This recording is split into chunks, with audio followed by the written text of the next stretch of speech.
j'espère que tu vas bien. Moi, de mon côté, ça va super bien. Je suis trop ravie de te retrouver pour ce nouvel épisode ou ce nouveau podcast en fonction de ta plateforme d'écoute. Si tu viens d'arriver sur ma chaîne YouTube, si tu viens d'arriver sur mon site internet ou sur l'une des plateformes audio qui abritent mes podcasts, je ne peux que te souhaiter welcome. Prends place, fouille, cherche, je suis sûre que tu trouveras un contenu qui t'édifiera et si tu veux en discuter plus dans les détails avec moi, n'hésite pas à me contacter, ça me ferait super plaisir. Ou cette semaine, je l'avais déjà annoncé la semaine dernière, mais je te le rappelle parce que je suis sûre que tu as peut-être un petit peu oublié entre temps. Comme annoncé la semaine dernière, aujourd'hui, je voudrais qu'on aborde la question des traditions.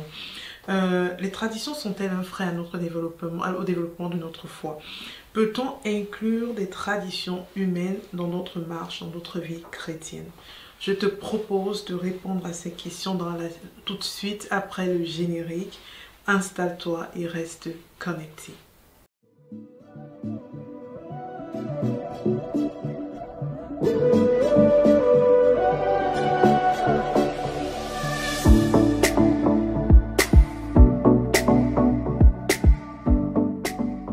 Tu le sais déjà, moi j'aime poser les bases avant de parler d'un sujet. Ça nous évite, toi comme moi, toute forme d'interprétation. On retire ça sur nous là une fois qu'on a dit, on a donné la définition, une fois qu'on a posé les bases, on retire, il n'y a plus d'interprétation à avoir.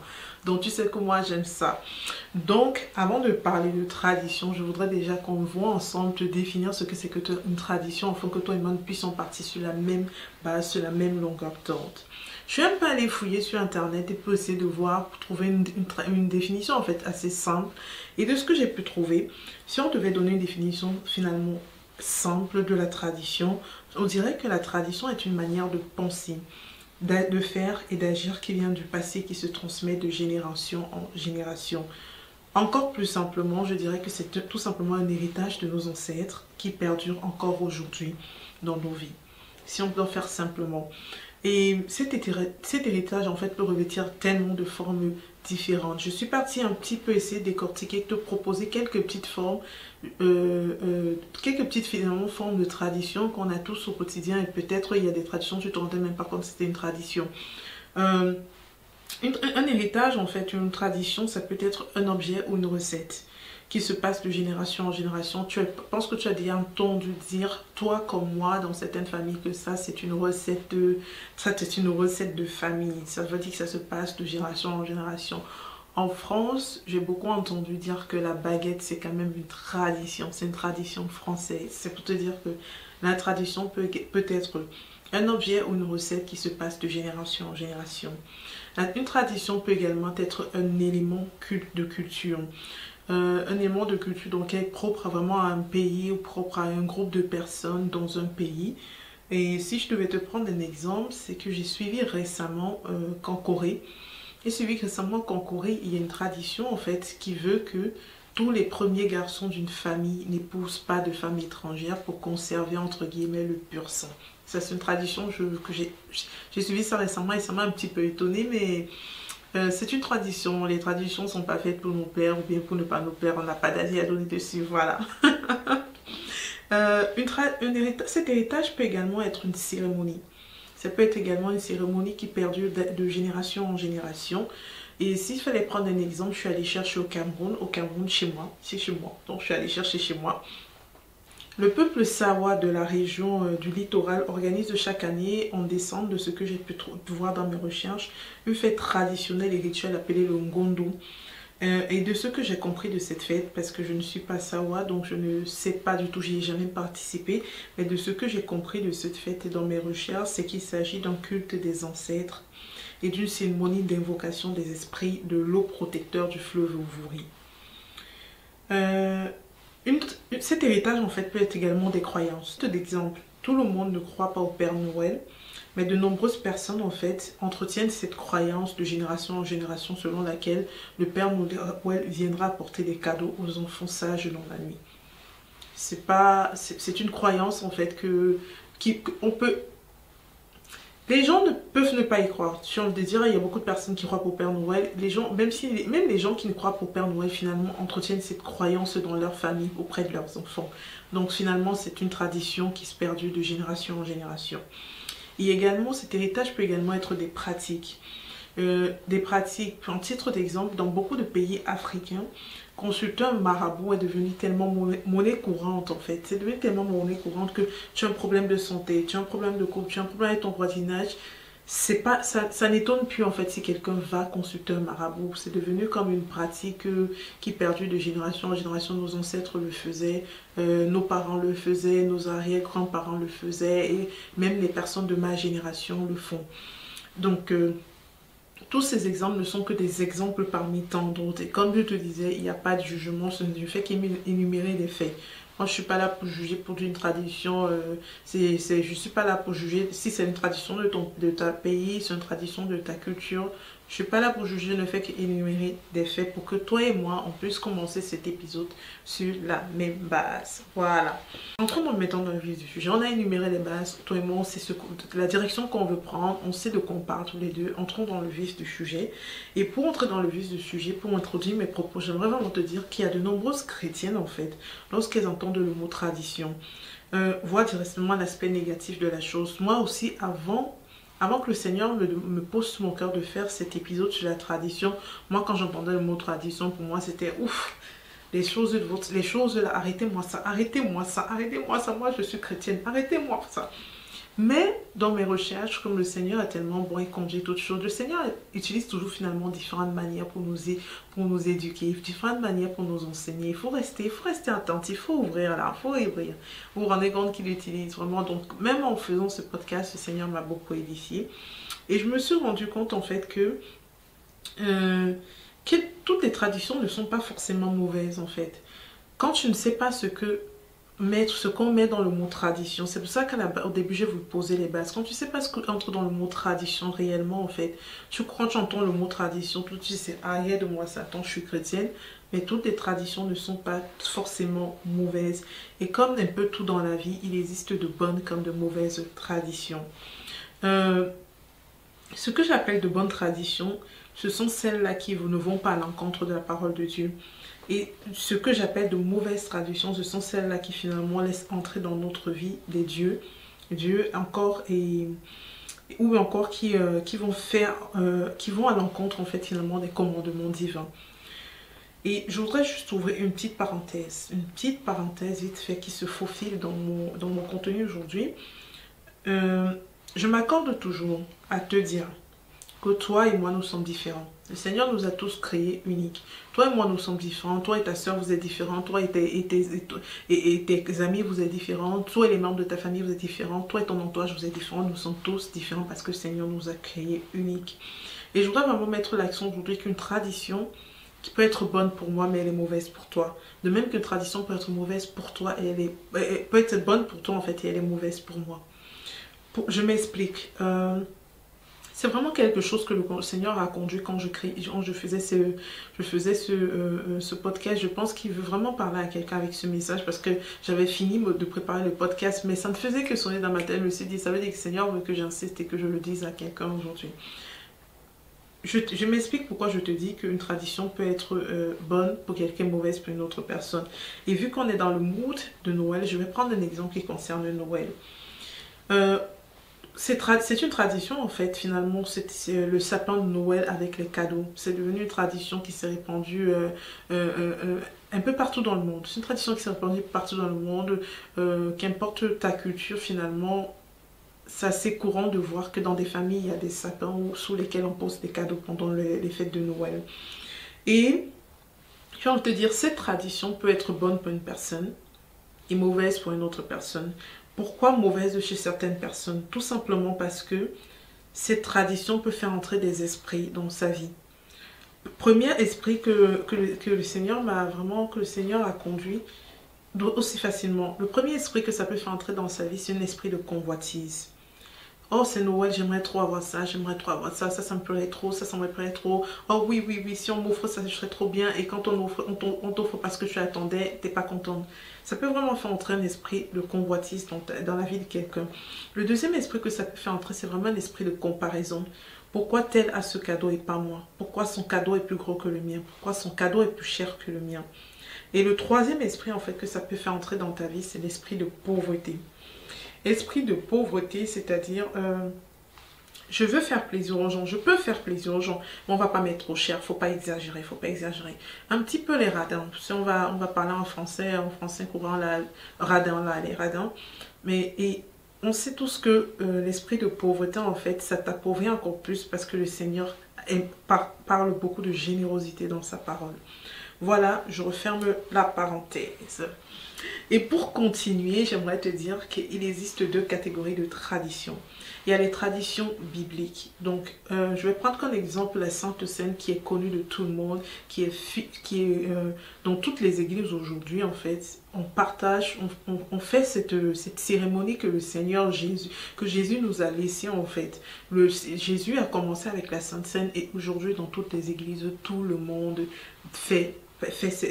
pose cet acte de partager la Sainte Seine. Et il existe des traditions non bibliques.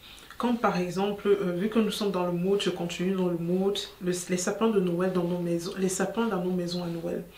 C'est pas du tout biblique, nulle part c'est placé dans la Bible qu'il y avait des sapins et tout, mais c'est une tradition qui est perdue depuis des années et que tout le monde, la plupart des gens font. La plupart des gens font. Ce qui va nous intéresser aujourd'hui, dans cet épisode, c'est uniquement les traditions non bibliques, que Jésus appelait les traditions des hommes. Moi, je ne suis rien, je ne suis personne pour aller remettre en question les traditions que Dieu a mis dans sa parole. Donc, on va se focaliser, toi et moi, sur les traditions non bibliques, les traditions de Dieu, s'il a dit. Oh, c'est vérité, on croit. Et puis, c'est tout.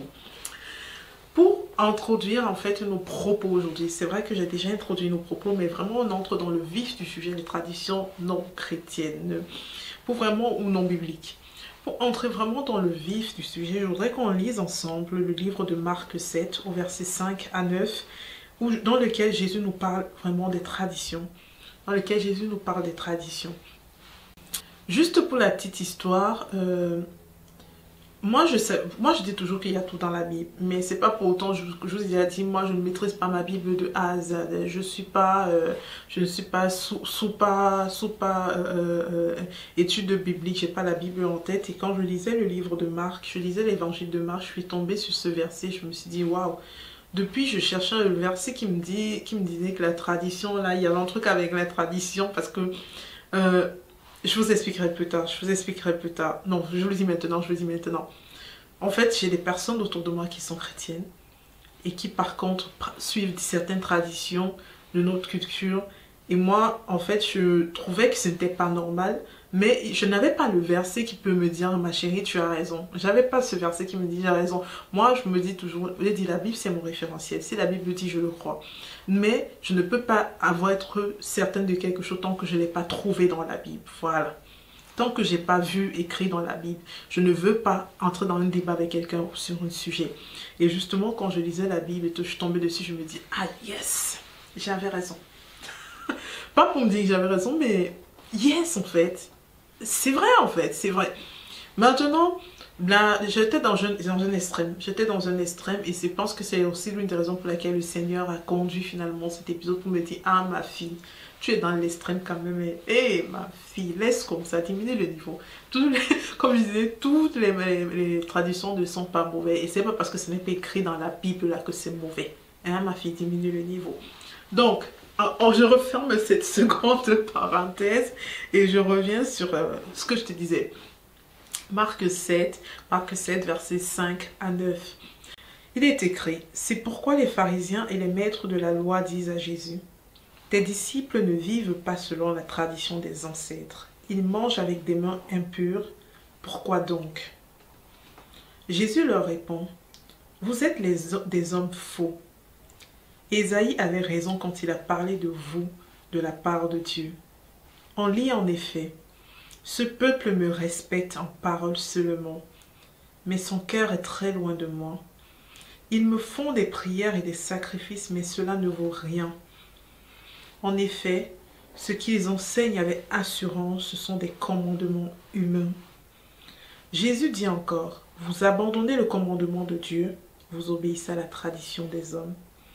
Vous êtes très habile pour abandonner le commandement de Dieu et pour garder vos traditions à vous. Je voudrais qu'on voit ensemble, je voudrais qu'ensemble nous examinions cette phrase. Vous abandonnez le commandement de Dieu, vous obéissez à la tradition des hommes. Vous êtes très habile pour abandonner le commandement de Dieu et pour garder vos traditions à vous. Ça, c'est Jésus qui l'a dit. Je voudrais qu'on vraiment qu'on porte cette phrase pour la suite, sur la suite. Mon père, quand nous étions petites, quand nous étions plus jeunes, avait l'habitude de nous dire ceci, tu ne peux pas suivre deux lièvres à la fois. Tu ne peux pas suivre deux lièvres à la fois. Dans la parole de Dieu et dans l'évangile de Matthieu 6 au verset 24, il est également précisé que tu ne peux pas servir deux maîtres. Sinon tu haïras l'un et tu aimeras l'autre.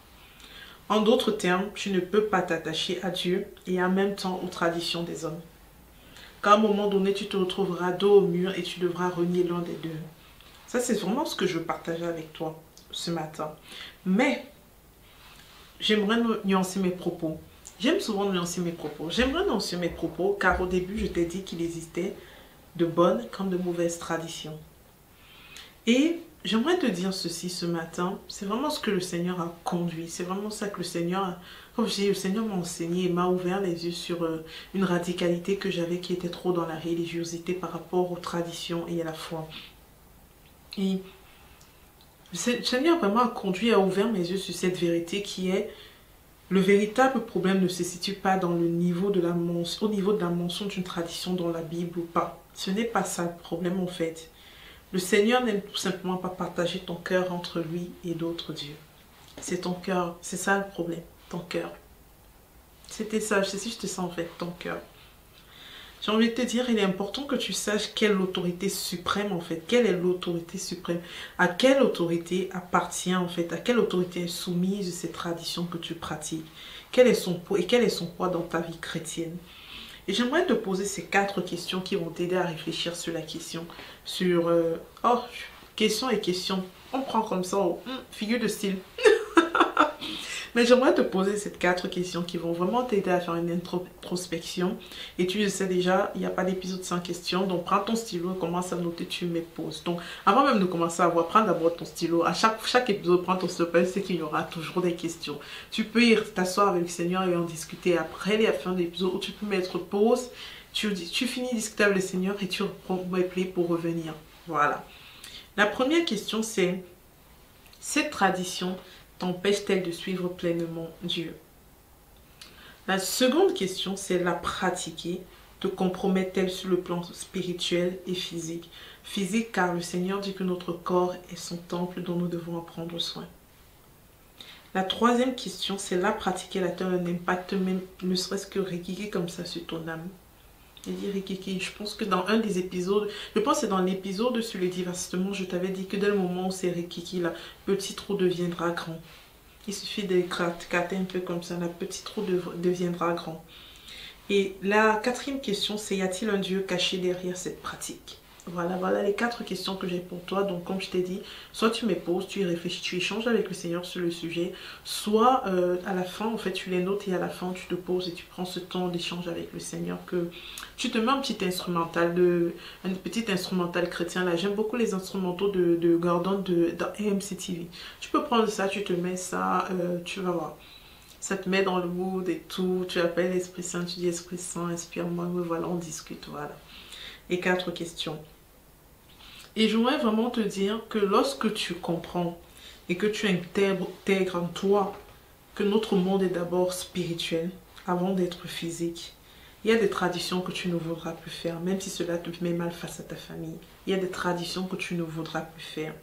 Et en tant que chrétienne, il est important de demander au Seigneur le discernement, car derrière des traditions anodines peuvent se cacher des adorations à de faux dieux. De même qu'en fait, ce discernement nous empêchera de tomber dans l'extrême. Comme je vous disais, moi, je pense que j'étais un petit peu, pas encore dans l'extrême, mais je commençais à attendre. Là, quand j'étais en mode, dès que j'entends le mot tradition, et ton affaire là. Donc, je ne cherchais même pas à savoir. Dès que j'entendais le mot tradition, je suis chrétienne. Je suis chrétienne, vos affaires de tradition là. Mais c'est vraiment demander au Seigneur de nous donner le discernement, de ne pas tomber dans l'extrême, que ce soit d'un côté ou de l'autre, de se dire il n'y a rien, il n'y a rien, il n'y a rien, de se dire oh, il faut exorciser tous les gens qui font des traditions. Donc vraiment, évitons de tomber d'un extrême à l'autre. Demandons au Seigneur le discernement avant toute chose. C'est important en tant que chrétien d'avoir vraiment ce discernement. Dans ma tribu au Cameroun, par exemple, il y a ce qu'on appelle le culte des ancêtres. Beaucoup de tribus, même d'ailleurs, pour ne pas dire presque toutes les tribus au Cameroun, croient que nos ancêtres ont un pouvoir de protection et de messager de l'au-delà. Beaucoup de tribus et beaucoup de personnes, il y a même des personnes, des chrétiennes en fait, de mon entourage qui croient cela. Et quand je te disais au début, en fait, c'est pour ça que j'ai été très contente quand j'ai retrouvé, quand je suis tombée sur le livre de Marc, en fait, Marc 7, en fait, du 5 à 9 qui parlait de tradition. Parce que je me disais, oui, je sais qu'elles sont dans le faux, mais qu'est-ce qui me prouve qu'elles sont dans le faux? Quel est le passage biblique qui pourrait appuyer? Et pour ceux qui se diront elle n'a jamais lu le livre de Marc, tu peux avoir lu un livre en fait, tu peux avoir lu un passage biblique mille et une fois, ça t'a jamais parlé, tu n'as jamais vu certains mots et puis un jour tu lis, le Seigneur ouvre tes yeux. Donc, celle qui voulait commencer que, Sylviane, donc tu n'avais jamais lu, arrêtez-moi ça, je vous vois, je vous guette. C'était une parenthèse. C'est juste pour vous dire que, c'est juste pour vous dire finalement que, j'ouvre une autre parenthèse, si toi également tu es dans leur cas, comme je dis, s'il n'y a pas de jugement, je ne fais que énumérer des faits, je ne fais que te donner des paroles que le Seigneur pose sur mon cœur et des paroles appuyées sur sa parole.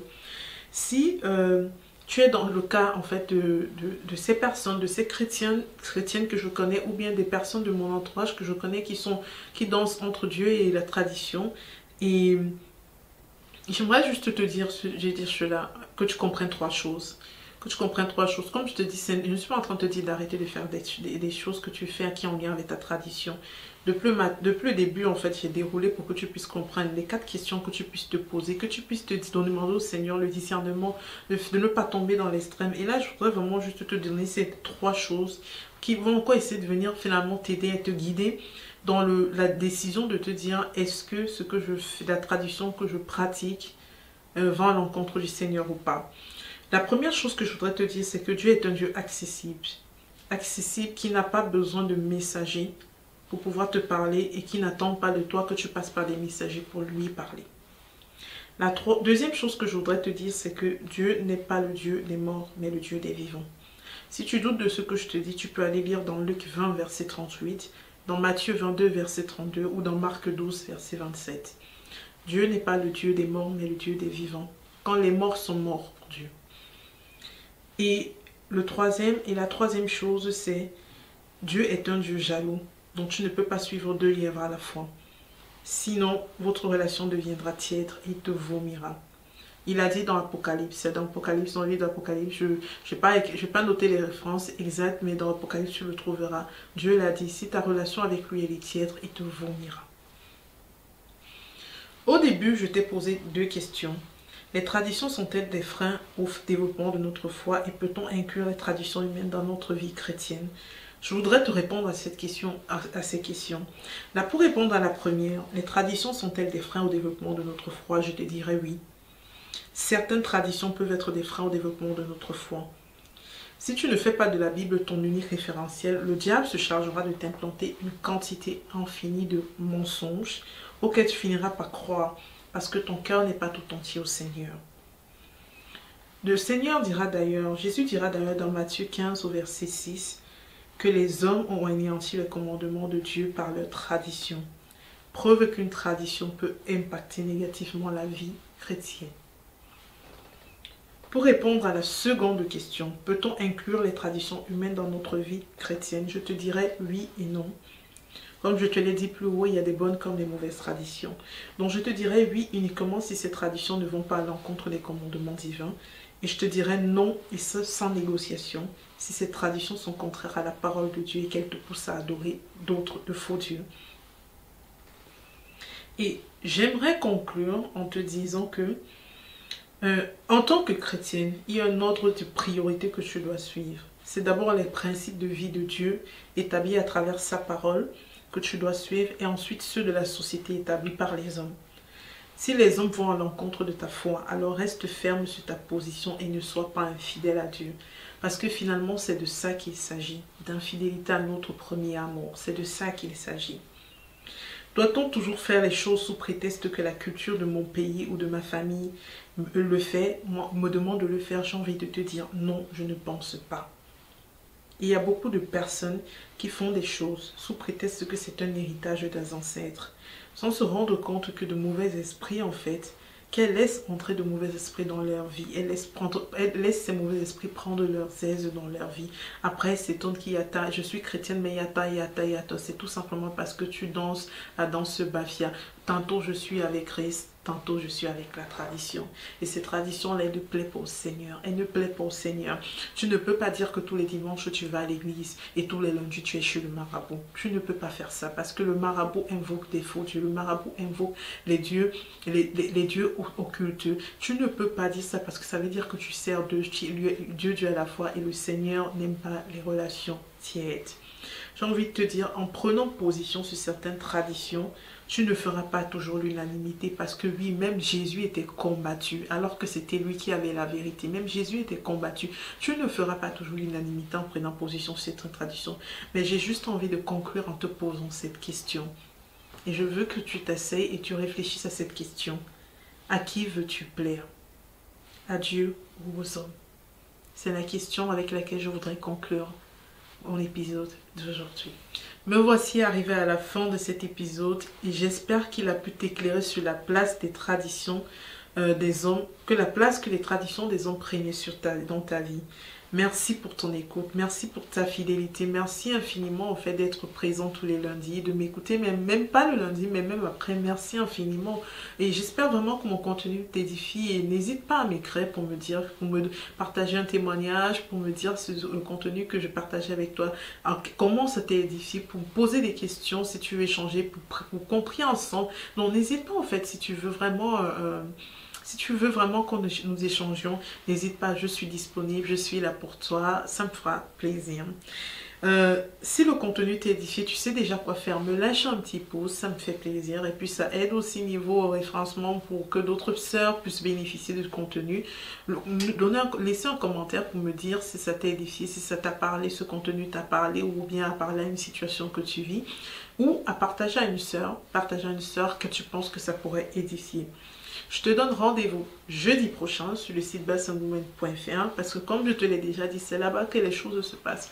Tous les jeudis, il y a quelque chose pour toi. Tous les jeudis, une petite pépite que le Seigneur pose sur mon cœur ou bien sur le cœur d'un membre de mon équipe. Et vraiment, il y a une petite pépite pour toi. On écrit des articles qui t'édifieront et qui t'aideront à grandir dans ta vie de chrétienne, dans ta marche chrétienne et qui t'aideront à revêtir le caractère de Jésus. Donc, n'hésite pas tous les jeudis à être au rendez-vous à 18 h sur le site blessedwoman.fr pour découvrir l'article de la semaine. C'est vraiment de petits articles, même pas plus de 5 minutes, donc c'est vraiment, ça se lit vite. Donc ça se lit vite, mais très édifiant parce que c'est vraiment Holy Spirit qui est là. Même quand il y a des personnes en fait, oh je prends ça pour faire la talakou des membres de mon équipe, mais des fois, en fait, les filles, elles écrivent des articles et je me dis, ah c'est Holy Spirit, tu as fait quelque chose, tu as fait quelque chose. C'est vraiment pour te dire un truc qui se passe sur blessedwoman.fr le jeudi. C'est là-bas que ça se passe. Donc, je t'invite à aller regarder, à aller lire les articles le jeudi et d'être au rendez-vous le jeudi. Et à côté de ça, je te donne rendez-vous lundi prochain pour un nouvel article, pour un nouveau podcast ou une nouvelle vidéo. Et vu que nous sommes dans le plein mood de décembre, je reçois des femmes avec lesquelles, des femmes qui sont mères, qui sont célibataires, qui sont chrétiennes. En fait, je reçois des femmes pour qu'on puisse parler juste de cette fête de Noël. Qu'est-ce que Noël finalement selon le cœur de Dieu? J'ai juste hâte d'entendre de te partager en fait l'échange qu'on aura ensemble. Parce que j'ai déjà commencé à avoir des bribes là qui m'ont fait me dire, ah ouais, je n'avais pas vu Noël sous cet angle-là. Je sens que le Seigneur va utiliser ces filles, va vraiment les utiliser pour moi m'édifier et vous édifier également. Soit rendez-vous lundi prochain et en attendant, je ne peux que te souhaiter de passer une magnifique semaine. Sois abondamment béni. Bye bye.